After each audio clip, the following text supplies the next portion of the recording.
This printer came in with a serious paper jam issue, preventing any successful printing.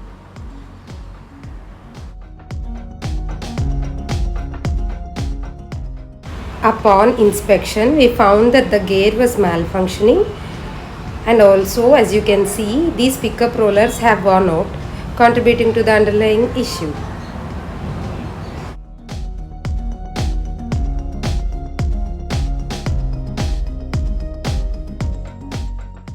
We have replaced the faulty components with new and have tested. You can see now the printer is working smoothly.